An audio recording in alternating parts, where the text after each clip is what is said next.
Ambi Horan TV la jali ke baga bela jelen fo mali kono ani mali koka au bismillah au ka bamanaka kuna fone kenaka ka be mbitenema mars kalo kli folo sa ba fla muwa ani kili amena munu kono kuma wala au ye bakuru ba fola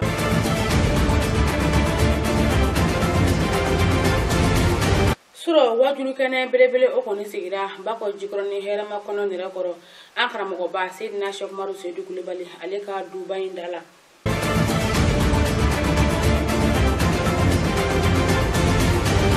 Okofe anga premier ministre no emutare wani alebe tama mena kai kofe aga tama insefe aye deme do ke muso jekulu do ye ani onyo na uchama ore bina ke anwa kuna funya ula kuma boye amana munu soro wa farauka jamana kuna funa woro ninga fara jen fa wore ki barauka ambe ulu kono kuma wala awye au bismillah ko kura hauka bamana ka kuna funi kene ka soni amena munu kono kuma nyefo au nyana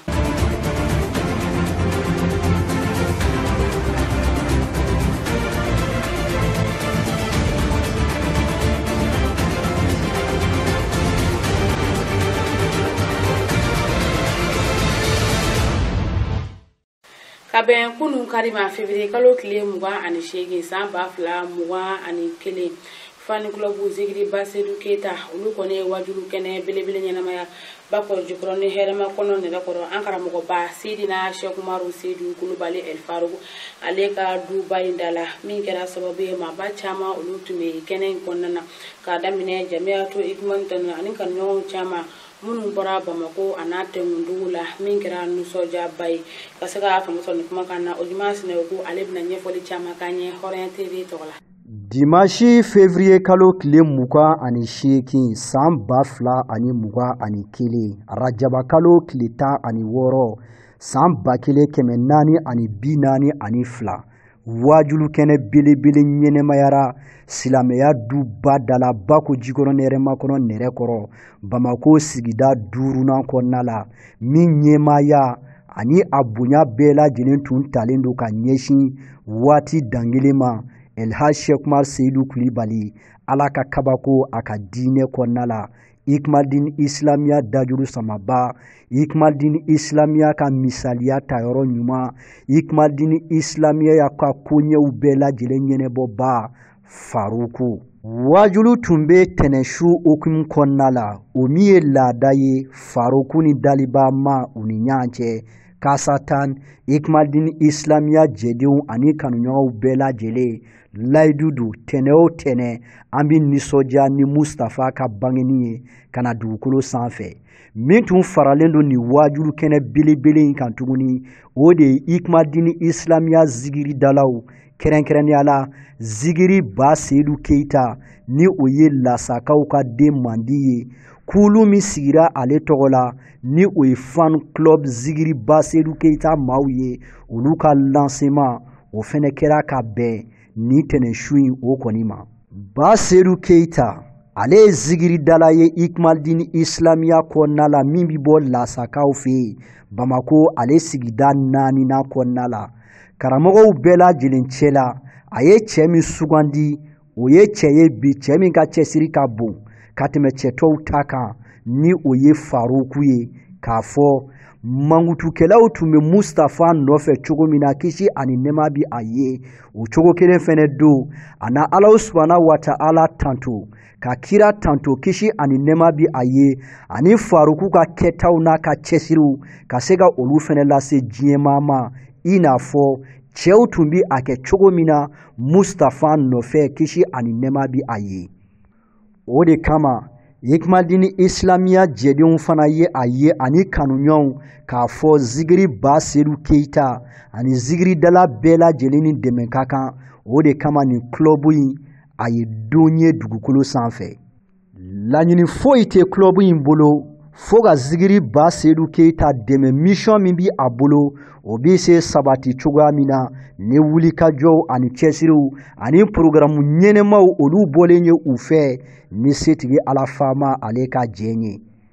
ni wajulu kɛnɛ bonya ani a karama kama sa maa caman olu kɔni bɔra Bamako ani a lamunu kɔnɔna la ikmadini islamia jɛdenw ka fara kanuɲɔgɔn gɛlɛnw kan diinɛ ɲɛmaw maratigilamaw dugutigilakaw cogo min ka se ka na ni wajulu kɛnɛ belebele ka se ka na a seereya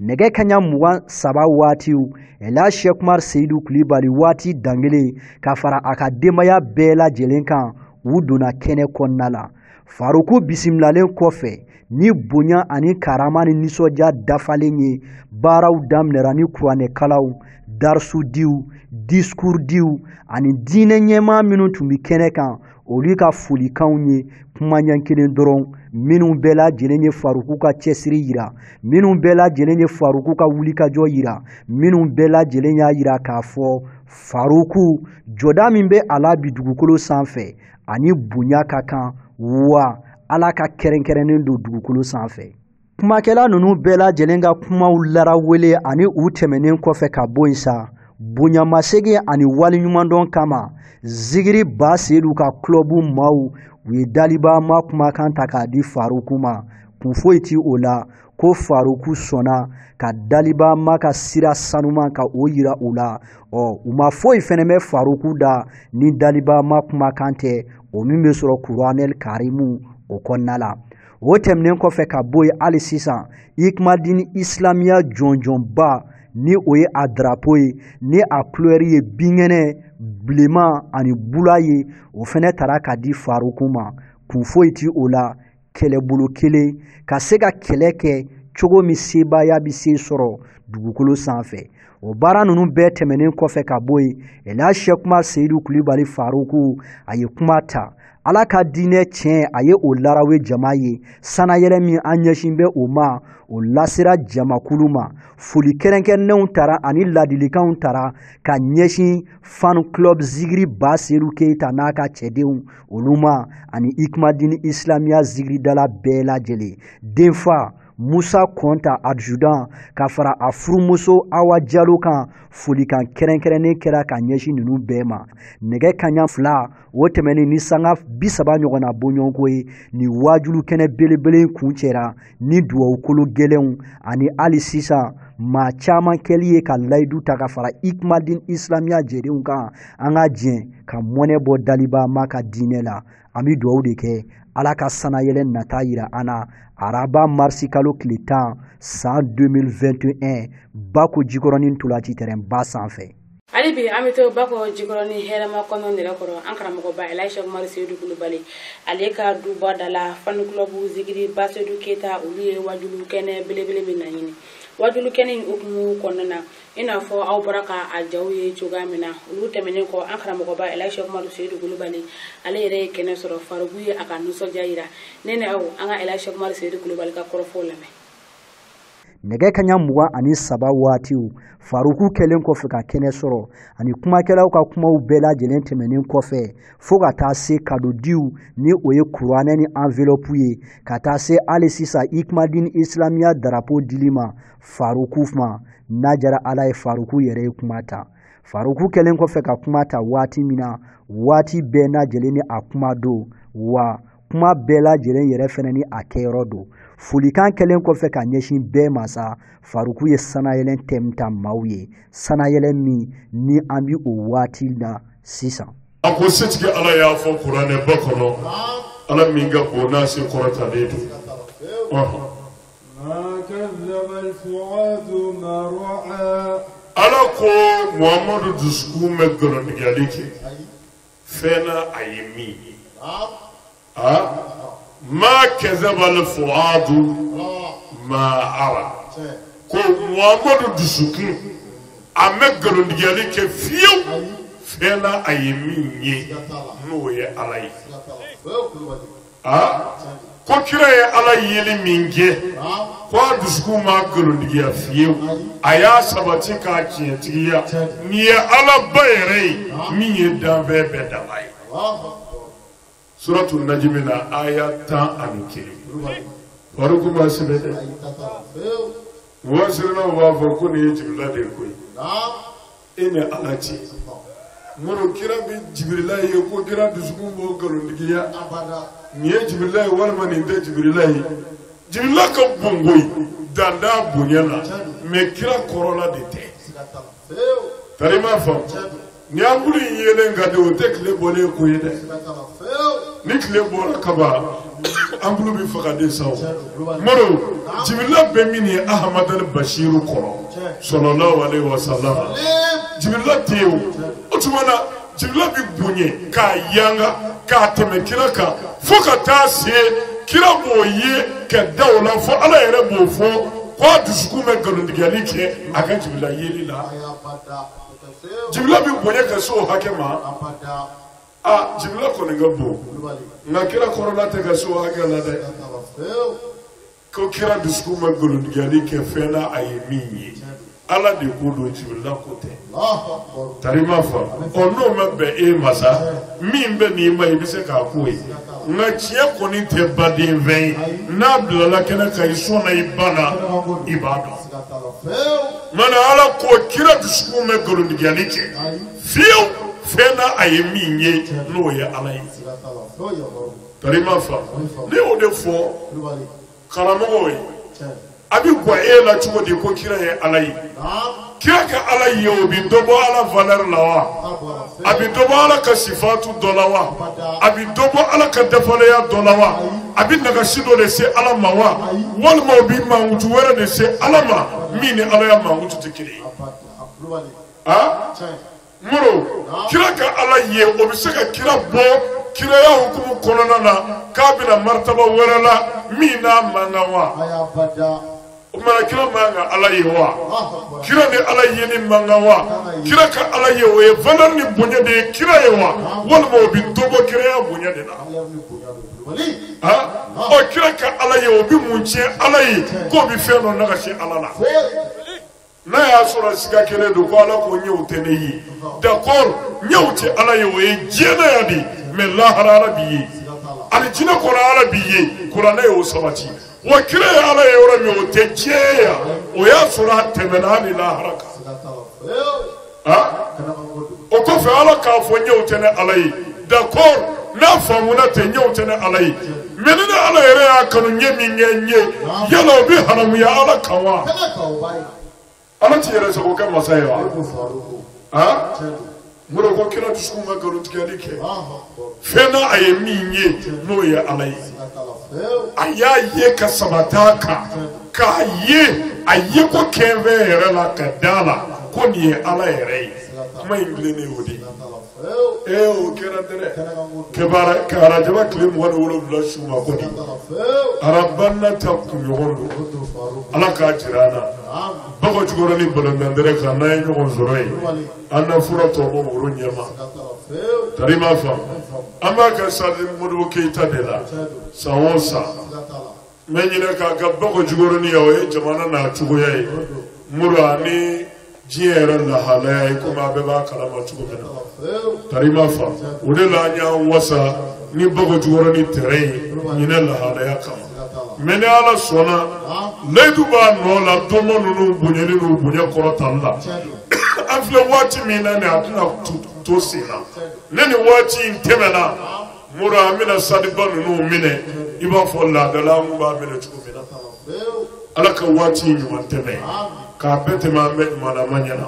ka ko here da bema ala ka kira bunya kama sala ala rasul أفتمارونه على ما يرى ala ko yala bi Muhammadu sozo de wa ka jalaki fena ayemi no ye ala yi aw ma yi ale de ya yi aw ka kila ka sozo kwa ma yi aba jalaki fena ayemi wa ko ni be jula de ko ni de ala ko ko ka kira jalaki ko ay jula ya suru ya yala jula ka suru ya yala ko ay jula yola ko te che ko so le karala e ton ne be kira so jula yeli la ina ala che ba islamu wala mi mo so liki ala ko aba so ka jalaki fela ay mi nye no ya ala yewa la ko ay mi nye no ya ala ye ko tere ko aba so de fena ay mi nye no ye Jibrila ko de ko la Jibrila ti bonya ka so hakela kira ko ne ngoro abada Jibrila ka bodanda bonya na me ayeli kira fe o te ko baye kuma te ko ma be kira so ola musana yɛrɛ kɛra mujiza de ye ka kɛ kira ye min bɔɲɔgɔn mɛ ka foyi ye ala fɛ ni kira tɛ mais n'o bonyala kɔrɔtalen kɛra Jibirila yeli ye fo ka taa sɔsɔli to o la Jibirila ni Nabila Isa tun bɛ yaala ɲɔgɔn fɛ kuranɛ ko wa yadnahu bi ruhil qudusi ko an ye Isa bonya ni nisɔnuma ye k'o ye Jibirila de ko ye i m'a faamu kira tɔn ni Jibirila kun mago b'u la ni ala ye Jibirila ci a kana ci f'u ye Jibirila bɛ jigin u kan a bɛna ala ka ci f'u mais o kun ti Isa ta la Isa ni Jibirila de kun bɛ ɲɔgɔn fɛ ni Jibirila y'i sen ta Isa b'a ta da ni Isa y'a ta da Jibirila b'a ta ta u kun bɛ ɲɔgɔn fɛ de kuda ye kira Isa ni Jibirila azumana Isa bonyana fo ni Jibirila kun bɛ yaala mais kira ka mujiza o min bɔɲɔgɔn mɛ ka danfɛn foyi ye o la belebeleba de ka kɛ Jibirila yeli ye fo ka taa kira sɔsɔ o la k'o mɛ kɛ e yɛrɛ k'a lajɛ silamɛ o tuma na n'o sabatira sani yɛrɛ mujiza tun y'a jumɛn ye a kabako bɛ kɛ jumɛn ye sisan k'o bɛna bonya anw bolo ko koba de don min ɲɔgɔnna mɛ ka foyi ye o la Jibirila cɛ peut-être ne y'a faamu ten de an t'a fɔ an min b'o kan nka anw kɔni ye min faamu ala ko de afatumaruna ala ma yara yala a b'a jalaki k'a sɔsɔ fɛn na a ye min ye wa aw m'a ye ale de y'a ye o kɔfɛ aw bɛ tila k'a sɔsɔ ko a m'a ye n'o ye ala ye a kana sɔsɔ a ka ye ta a ye ala ye siga t'a la tari ma faamuya ŋolo suratu najimi dɔ de aya 12 ka kɛɲɛ kɛ ni nɛgɛ kaɲa 2 tɛmɛnen ni sanga 30 ɲɔgɔnna bɔɲɔgɔnko ye ni wajulu kɛnɛ belebele kɔni kun cɛra ni duwawukolo gɛlɛnw ani maa caman sɔrɔli ye ka fara Ikmaldin Islamiya jɛdenw kan an ka diɲɛ ka kɛ kɛlɛbolo kelen ye ka mɔnɛ bɔ daliba ma ale ka diinɛ la an bɛ duwawu de kɛ ala ka sanayɛlɛn don yira an na. Ni tun ye kun ye ka bɛn février kalo tile 28 san 2021 wajulu kɛnɛ belebele min ɲɛnamara an karamɔgɔba Elhaji Seku Umaru Seyidu Kulubali El Faru ale ka duba da la hali bi an bɛ duwawu de kɛ ni kɛnɛ ɲɔgɔnna caman o bɛ masaramani bolo ala ka o don ne ni aw bɛɛ lajɛlen garisɛgɛ la o bɔlen kɔ i n'a fɔ an y'a ɲɛfɔ cogo min na an ka kunnafoniyaw daminɛ na an ka camancɛ fanga minisiri ɲama ni o ye Mutari Wani ye ale bɛ taama na Kayikaw fɛ a ka taama in senfɛ a ye baarakɛ minɛ dɔw di muso jɛkulu dɔ ma n'o ye muso minnu kɛlen bɛ ka association créer Kayi kɔnɔna na ka se ka bolola baarakɛ minɛ dɔ di olu ma halisa u ka baaraw bɛ se ka yiriwa u bolo cogoya min na ka se ka faamu sɔrɔ ni kumakan na o juma Sinagu ale bɛ ɲɛfɔli caman kan ye Hɔrɔnya TV tɔgɔ la. Ka kɛɲɛ kɛ ni sigidaw tiɲɛni ye Kɛɲɛba ale marabolo kɔnɔna la Kayi ale région kɔnɔna la ka sabu kɛ sanubɔ kɔlɔlɔw ye siraw dilannen Kayi fantan ani 4 bɛɛ lajɛlen fɛ ani kɛnɛyaso ɲuman dilen Kayikaw ma sanfɛ kalanso dɔ ale dayɛlɛni Kayi ale dugukolo sanfɛ cɛmancɛ kalanso dɔ jɔlen ni o ye lycée ye Kayi ale dugu kɔnɔna la kɛrɛnkɛrɛnla Kayindikaw fɛ yen kɛnɛya tigilamaw ni o ye docteurw ye Kayi ale dugukolo sanfɛ olu ka baara bila ka sabu kɛ u ka prime de zone olu sarabaliya ye kalan ani maa minnu bɛ yen ni o ye lujuratɔw ye olu ka baara ko Kayikaw hami bi ani Kayikaw jɔrɔnanko o kɔni ka ca kosɛbɛ kosɛbɛ Kayi maabaw cɛw ani musow la olu kɔni y'a yira minisiri ɲɛma Mutari Wani na ka kɛɲɛ kɛ ni a ka taama ye Kayi ale dugukolo sanfɛ k'a fɔ a bɛ se fɛlɛ ani dabaliw bɛɛ lajɛlen kɔni sɔrɔ olu ka jɔrɔnankow la nka ni ye Kayikaw ka jɔrɔnanko ta k'a lajɛ bi ani u ka haminako o ye nɛgɛsirako ye ni o ye terɛnboli sira ye ka sabu kɛ terɛnbura sira jɔda ka bon kosɛbɛ kosɛbɛ Kayikaw ka adamadenya ani u ka don da kelen fɛ ani u ka bɔ da kelen fɛ la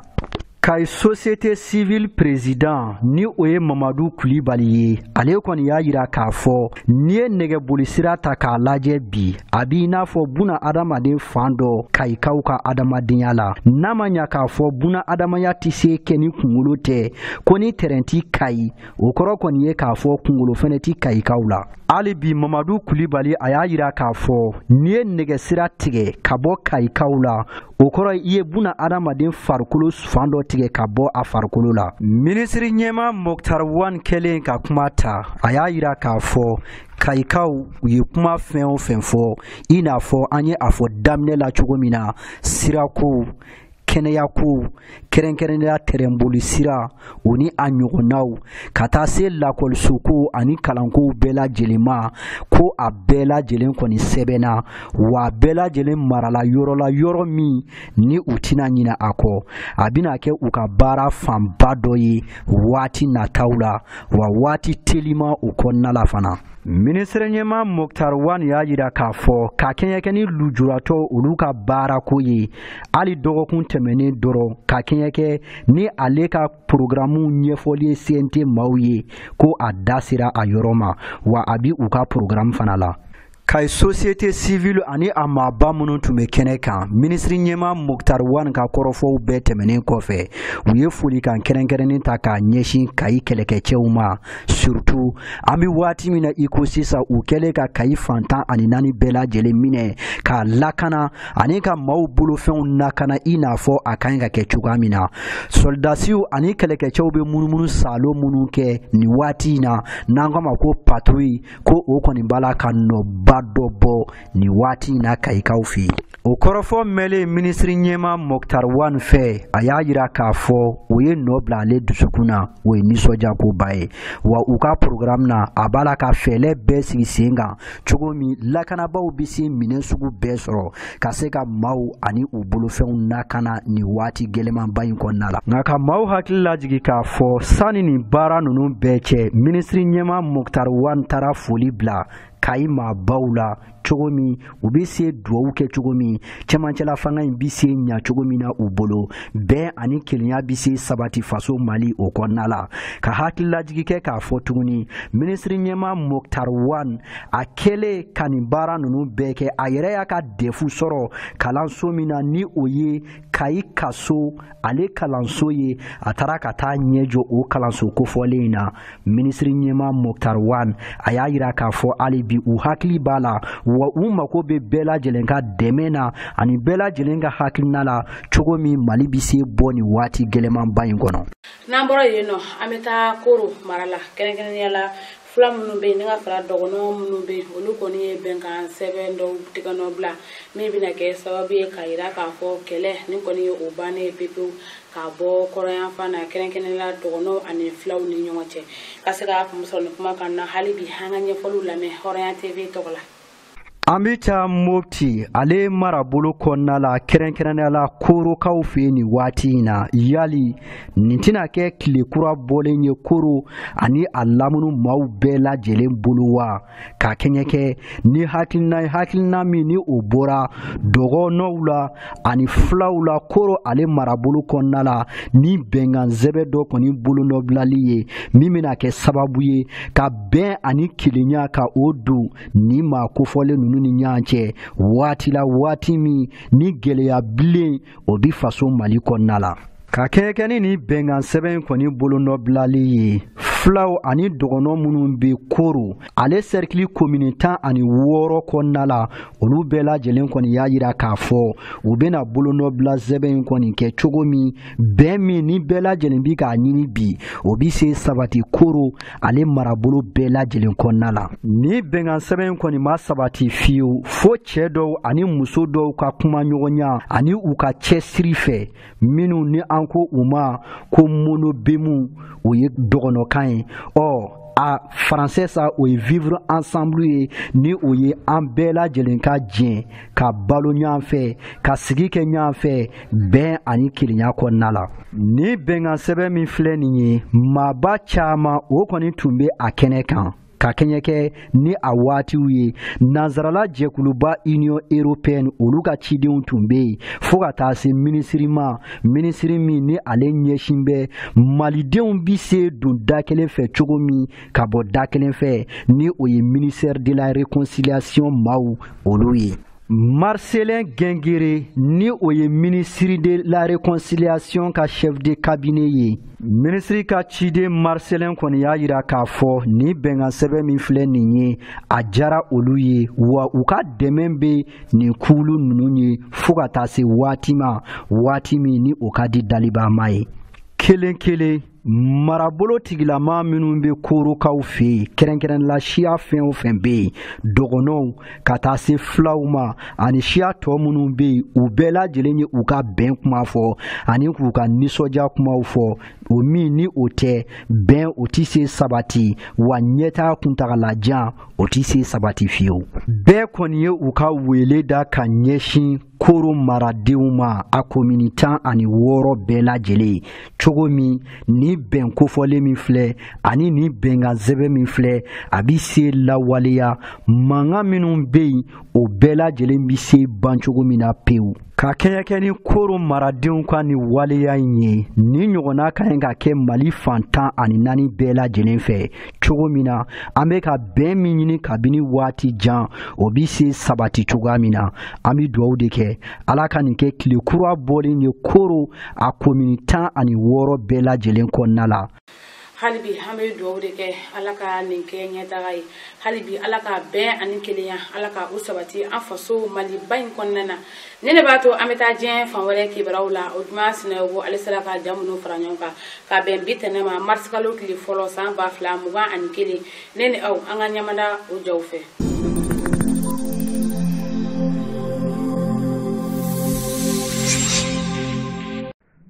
Juru kɔni kun samalen do bi États-Unis jamana ani Arabie Saoudite jamana ni ɲɔgɔn cɛ ka kɛɲɛ kɛ ni kunnafoni dila Jamal Khashoggi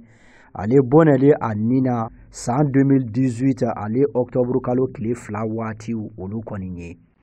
Ni y'a ta k'a lajɛ Jamal Khashoggi ale tun ye kunnafoni dila ye États-Unis jamana y'a yira k'a fɔ a ka fagali tun tɛ se kɛ cogoya si la ni Mohammed Ben Salman ni o ye Arabie Saoudite masakɛ tiɲɛtaba ye ni ale ka laɲini o kɔni tun tɛ. États-Unis jamana ye sɛbɛntiya kɛ k'a fɔ service de renseignement minnu bɛ Arabie Saoudite jamana kɔnɔna la olu de ye maa kofɔlen kɔni jaso wa o service de renseignement kofɔlen min filɛ nin ye o nujuru n'o o ka koɲɛw ɲɛnɛbɔba bɛɛ ye Arabie Saoudite masakɛ denkɛ Mohammed Ben Salman ale ye. O maa 20 ɲɔgɔnna bɔɲɔgɔnko olu tɔgɔ de bɛ États-Unis jamana bolo minnu bɛɛ lajɛlen kɔni jateminɛw y'a yira k'a fɔ olu bɛɛ lajɛlen sen bɛ ni kunnafoni dila in bɔnɛli la a nin na. O maaw la i b'a ye k'a fɔ a bɛɛ ni Arabie Saoudite masakɛ denkɛ Mohammed Ben Salman u cɛ ka surun ɲɔgɔn na kosɛbɛ. N'a ma ɲa k'a fɔ waati tɛmɛnenw na Riyadh ni o ye Arabie Saoudite ye olu tun y'a yira k'a fɔ tiɲɛ foyi tɛ olu sen foyi kɔni tɛ nin ko in na. Kɔfɛ u tilara k'a yira k'a fɔ maa kofɔlen min fagalen filɛ nin ye maa minnu y'a faga Arabie Saoudite jamanadenw do nka u y'a kɛ ni u yɛrɛ ni dungɔ ye k'a sɔrɔ maa si ma u bila a la. Ko in kɛlen kabini san 2018 kana bila bi la a kɔni kɛn bɛ ka l'Arabie Saoudite masakɛ tiɲɛtaba Mohammed Ben Salman ka ale ɲɛda nɔgɔ ka sabu kɛ nin maɲi jamana ɲɛmaaya so o kɔni kɔnɔna la. O ka maaw hakili lajigi k'a fɔ Jamal Khashoggi kunnafoni dila tun do min kun dagalen do États-Unis jamana kɔnɔna la. États-Unis jamana kunnafoni di so min bɛ yen ni o ye Washington Post ye a tun bɛ baara kɛ olu de ka bolo kan. Octobre kalo tile 2 san 2018 a kɔni bɔnɛra a nina Istanbul Turki ale jamana kɔnɔna la Arabie Saoudite commando dɔw fɛ minnu n'a yirala k'a fɔ u kɔni bɛɛ lajɛlen tun cilen do fɛn min ye Arabie Saoudite masakɛ tiɲɛtaba Mohammed Ben Salman ale fɛ. maa 40 ani maa 2 minnu tun minɛra Nigeria jamana kɔnɔna la ni denmisɛn tun ye maa 27 ɲɔgɔn na bɔɲɔgɔnko a ti tɛmɛ tile 10 kan fɔlɔ. O maa kofɔlen ninnu bɛɛ lajɛlen kɔni bilara waati la waati min ni maa kelen ninnu kɔni ye musomani 317 ɲɔgɔn na bɔɲɔgɔnko ka olu bɛɛ lajɛlen jaso dɔgɔkun laban ale kɔni kɔnɔna la. Février kalo camancɛ waatiw kɔni na banbaci wale tigilamaw kɔni ye camancɛ kalanso dɔ kɔni jaso Kagara ale kɔnɔna la. A kɛra sababu ye ka sanfɛ kalanden maa kelen ka o bɔnɛ u ni na u taara ni lakɔliden 27 ninnu ye. Lakɔli karamɔgɔ tun ye maa 3 ye ani sokɔnɔma maa 12 ɲɔgɔn na bɔɲɔgɔnko. Ni waati laban ninnu na banbaci wale tigilamaw kɔni ka wulikajɔ ɲɔ ɲɛlen don Nigeria ale kɔni kɔnɔna la. Juma tɛmɛnen dɔrɔn maa 317 musomani fitininw na olu de minɛra Jangebe ale lakɔliso la. Jangebe min ni a bɛ Zamfara ale marabolo o kɔni fɛ Nigeria ale kaɲangalanfan ka taa a Tilibiyanfan o yɔrɔ kofɔlen ninnu kɔni fɛ. Juma wuladayanfanw fɛ denmisɛn minnu minɛra olu somaw kɔni ye fan bɛɛ kɛ u sen nɔ ye min senfɛ kunnafoni dila dɔ kɔni banara kosɛbɛ. Hakililajigi don hali bi décembre kalo san 2020 laban waatiw kɔni na denmisɛnnin cɛmani maa 300 ani maa 47 olu bɛɛ lajɛlen tun minɛra Kankara ale kalanso o kɔni kɔnɔna la Katsina ale kɛrɛfɛ. Dɔgɔkun kelen o kɔfɛ o maa kofɔlen ninnu bɛɛ lajɛlen kɔni bilara. Maa ninnu kɔni bɛ ka bila nka jamana marafaamaw kɔni y'a ngalontigiya k'a fɔ ni minɛli fɛn fɛn bɛ kɛ ni bila bi ka kɛ olu kɔni tɛ ka pɛtɛ sara a la. Dɔrɔmɛ kelen kun sɔgɔlen u kɔni tala ka o di ni maa kofɔlen ninnu kɔni ma. Ɲininkali tɔmi minnu bɛ ka kɛ yali minɛli kun dun ye jumɛn ye ni waati in na. Kabini nin ko ninnu daminɛra maa 8,000 olu de bɔnɛra u ni na depuis san 2011 waati o. Maa 200,000 olu de jagoyara ka u sigiyɔrɔw ka olu kɔni bila. Kano ale marabolo maa ɲɛma ni o y'a gouverneur ye o kɔni y'a yira k'a fɔ siga foyi kɔni tɛ min na ni baganyawale ninnu kan ka dabila ten sa Nigeria ale jamana kɔnɔna la. République démocratique du Congo RDC jamana kɔnɔna la sɛgɛsɛgɛlikɛlaw kɔni bi Goma ale waati in na cogo min k'a larawe k'a sɛgɛsɛgɛ ani k'a ɲini k'a dɔn sababu jumɛn de kɛra diɲɛ seleke 4 tɔnba Nations Unies maaw ka convoi o kɔni jasoli la banbaci wale tigilamaw fɛ min kɛra sababu ye ka Italie jamana ka lasigiden Lucas Antanasio ani a ka garde corps ka fara u ka chauffeur kan min tun ye Congo jamanaden ye Mustapha Milambo ka u 3 bɛɛ lajɛlen kɔni bɔnɛ u ni na. RDC faamaw u kɔni kɛn bɛ nin waati in na ka kulu wuli ka taa Nord Kivu ale marabolo kɔnɔna la cogo min ka se ka taa kuma ɲɔgɔnyaw ani dɛmɛ ta k'a ɲɛsin diɲɛ seleke 4 tɔnba Nations Unies baarakɛlaw ma ani baɲumankɛtɔn gɛrɛ minnu bɛ nin yɔrɔ kofɔlen ninnu na cogo min ka se ka u lakana ani hali bi u bi se baara kɛ ɲɔgɔn fɛ cogoya min na. RDC marafaamaw ka laɲini ti dɔgɛrɛ ye ONG minnu bɛ yen ani u dɛmɛɲɔgɔn minnu bɛ yen u bɛɛ lajɛlen ka fara ɲɔgɔn kan cogo min ka se ka nin yɔrɔ kofɔlen kɔni lakana. O cogo kelen fɛnɛ don Italie olu ka procureur fɛnɛ ye kulu dɔ bila min bɛ tali kɛ Italie yɛrɛ sɛgɛsɛgɛli kɛ kulu la olu fɛnɛ donna RDC ale jamana kɔnɔna la.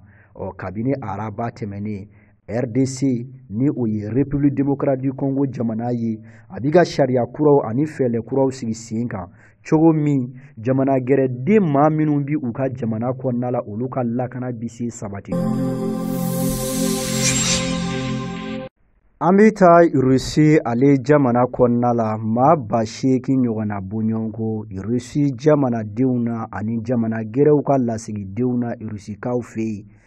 ka fara fanga sɛnɛmatɔn maa caman kan olu kɔni bɔra ka taasibila kɛ ka ɲɛsin maa min ni ale kɔni fagara ka kɛɲɛ ni février kalo tile 26 san 2015 ale waatiw kɔni ye.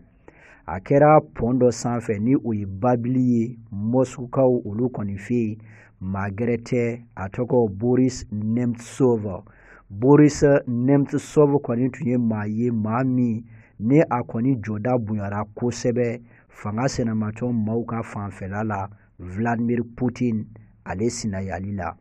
Bali 4 a b'i tali kɛ kisɛw la olu de ye nin maa kofɔlen sɔrɔ. Nin ye a san 6 ye. A kɛra san 2015 ka bɛn février kalo tile 27 ma. San o san maa caman olu kɔni bi taa ka taa tasibila kɛ ka ɲɛsin nin cɛba in ma.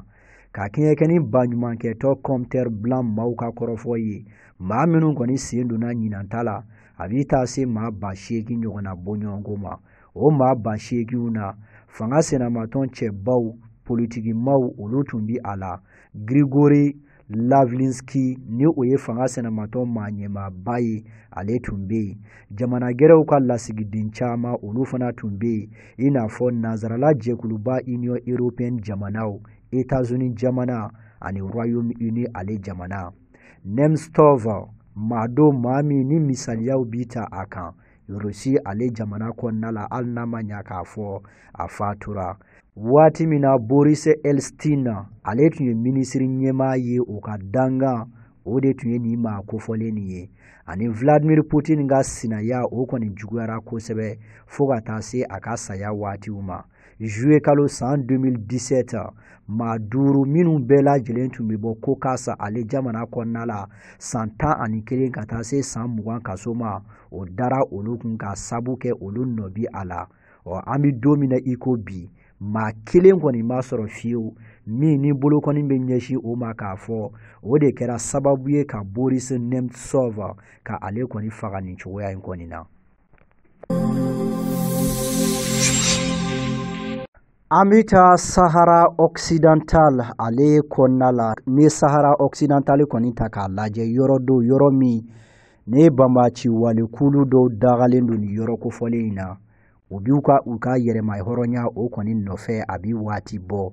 Nka nin yɔrɔ kofɔlen min filɛ a bi Marɔku jamana olu ka mara o kɔni kɔnɔna la hali n'a y'a sɔrɔ jateda dɔw y'a yira k'a fɔ Sahara Occidental maaw olu ka yɛrɛma hɔrɔnya ta. Kulu min bɛ yen n'an k'u ma ko Front Polisario maaw olu ye kulu ye banbaci wale tigilamaw don minnu ye jalakili bolokɔni ta k'a ɲɛsin diɲɛ seleke 4 tɔnba Nations Unies ma k'a fɔ ŋunuŋunukan dɔw bi senna ani kalokan dɔw bi senna ka ɲɛsin Sahara Occidental ale ma min ni diɲɛ seleke 4 tɔnba Nations Unies maaw b'a la ka taa Marɔku jamana o ka fan fɛ. Ka kɛɲɛ kɛ ni République Arabe Sahraoui maaw ka anniversaire ta ko 45 ye Front Polisario maaw de ye nin kɔrɔfɔ in lase Algérie ale ye worodugu yanfan o kɔni fɛ. U ka kɔrɔfɔw la u y'a yira k'a fɔ nin ye a san 30 ɲɔgɔnna bɔɲɔgɔnko ye marifaw tun bilara Front Polisario ani Marɔku gouvernement ni ɲɔgɔn cɛ nka ka kɛɲɛ kɛ ni États-Unis jamana ni diɲɛ seleke 4 maaw ka kɔrɔfɔw ye k'a fɔ Sahara Occidental bi ta k'a di Marɔku jamana ma olu tɛna sigi bɛn kuma o fɔli kan bilen. O baara ninnu kɛra novembre kalo san 2020 ale waatiw kɔni na. Sigikafɔba dɔw bolodalen don min ka kan ka kɛ Marɔku jamana, Polisario, Algérie ani Mauritanie jamana ni ɲɔgɔn cɛ ni a ɲɛmaaya bɛ diɲɛ seleke 4 tɔnba bolo. Front Polisario maaw y'a yira k'a fɔ olu kɔni bi kɛlɛ la kɛlɛ min ni a bi fɔ a ma nanzarakan na ko légitime défense ka u yɛrɛ lakana. A ko kɔni juru kun sabalen don bi kosɛbɛ ka sabu kɛ diɲɛ seleke 4 tɔnba Nations Unies b'a la ka Marɔku jamana dɛmɛ Front Polisario maaw kan. O fɛnɛ kɛn bɛ jalakiba ye bi Front Polisario maaw bolo.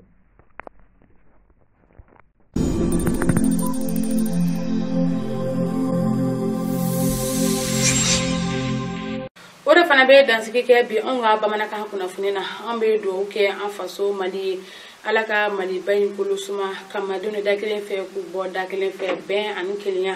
ani basigi ni ko to ɲɔgɔn ta ni ɲɔgɔn lamɛn Ala ka o sabati Maliba in kɔnɔna na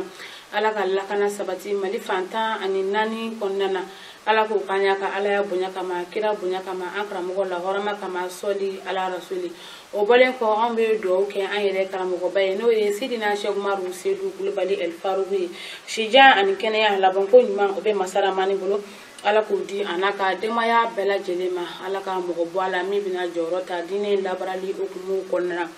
o tamane ko hali bi kuna fonu kuncha o kuma la amawla dunya ka fo ka beni kalo kilitama san ba fla mugan ani kelen no e mars kalo kiletan sanele akanga be ma revolution ikuma din tonu nga fara karamo baka karamo ke kelen nyina bali ani senga bali min kelen meka anindi wala sa masala mani ka dine o be se ka bonya chuga mina akele meka sanele mbaro bala dine laben sabati bako jugoni balontan teremba konnana ugnata min nyina mai ka be mars kalo kiletama san ba fla mugan ani kelen mi se fe kelen meka wele bladien alislami nyuma bela jenema mali kono ani mali ko ka an bela jeli musa kana nduma nyana ma nyonga fa chuga mina an be do de ke hali be sanela na tay alaka o yira ne o bela jilna